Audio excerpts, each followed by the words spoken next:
Hi friends, welcome my channel. আজও একটা recipe নিয়ে হাজির হয়ে গেছি আপনাদের কাছে শেয়ার করব বলে। তো আলু দিয়ে মাছের ঝোল অনেকেই তো রান্না করেছেন, তো ওল দিয়ে মাছের ঝোল কেমন হয় একবার দেখে নেওয়া যাক। তো বাড়িতেই লাগানো ছিল ওলের গাছ, ওল তুলে নিয়ে রান্না করলাম। তো চলুন, একটা লেবু নিয়েছি, লেবুর রসটা প্রথমেই নিংড়ে নিয়েছি, তার মধ্যে কিছুটা পরিমাণ জল দিয়ে দিলাম। এরপর ছোট ছোট করে ওলগুলো কেটে রেখেছিলাম সেইগুলো এর মধ্যে দিয়ে দিলাম, তো যাতে ওলের মধ্যে যে একটা কুটকুটে ভাব থাকে সেটা থাকবে না।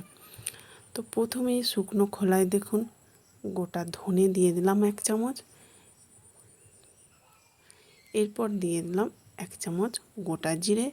শুকনো খোলায় ভালোভাবে ভেজে নিয়ে গুঁড়িয়ে রেখে দেব। এরপর কড়ার মধ্যে দিয়ে দিলাম 4 চামচের মতো সর্ষের তেল। তেল ভালো মতো গরম হলে মাছের পিসগুলো দিয়ে দিলাম। এখানে আমি রুই মাছে নিয়েছি 6 পিস। তো এই অবস্থায় আঁচটা মিডিয়ামে রেখে মাছগুলো ভাজতে থাকবো। তো দেখুন মাছগুলো ভাজা হয়ে গেছে, এরপর তুলে নেব। এরপর সেই তেলের মধ্যে দিয়ে দিলাম একটা তেজপাতা, সম্বুরা 1/2 চামচ, দিয়ে দিলাম কুচনো পেঁয়াজ। এখানে আমি মিডিয়াম সাইজের 2টো পেঁয়াজ নিয়েছি। পেঁয়াজটা হালকা গোল্ডেন কালার হয়ে গেলে দিয়ে দিলাম 4-5টা কাঁচা লঙ্কা, আর দিয়ে দিলাম আদা রসুন বাটা। আদা রসুনের কাঁচা গন্ধটা চলে গেলে দিয়ে দিলাম হলুদ, জিরে, ধনে, শুকনো লঙ্কা ও কাশ্মীরি লঙ্কা। তো মশলাটা যাতে পুড়ে না যায় সেজন্য সামান্য জল দিয়ে দিলাম। এরপর লেবুর জলে রাখা ওলগুলো তুলে নিয়ে ওর কড়াইয়ের মধ্যে দিয়ে দেব। তো দেখুন ওলুর মধ্যে দিয়ে দিলাম স্বাদ মতো লবণ।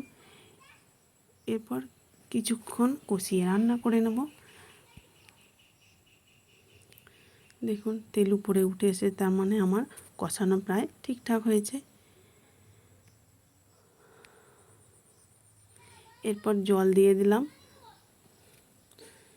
ঢাকা দিয়ে 5 থেকে 10 মিনিট রেখে দেবো যাতে ভালোভাবে ওলটা সিদ্ধ হয়। 10 মিনিট পরে দেখুন ওলটা কত সুন্দর সিদ্ধ হয়ে গেছে। এরপর ভেজে রাখা মাছগুলো এর মধ্যে দিয়ে দেবো। তো মাছগুলো দেওয়ার পরে আরও 5 মিনিট ঢাকা দিয়ে রেখে দেবো। তো আমার চ্যানেলে যারা নতুন আছেন একটা সাবস্ক্রাইব করে পাশে থাকা বেল আইকনটি প্রেস করে অল করে রাখতে পারেন, তাহলে আমার নতুন নতুন রেসিপি ছাড়ার সাথে সাথে সবার আগে আপনার কাছে পৌঁছে যাবে। এরপর দেখুন আগে থেকে ভেজে রাখা মশলাটা ছড়িয়ে দিলাম। এরপর নামিয়ে গরম ভাতের সাথে পরিবেশন করুন। তো বাড়িতে একবার হলেও বানিয়ে দেখুন কেমন হলো, কমেন্ট করে জানাতে ভুলবেন না।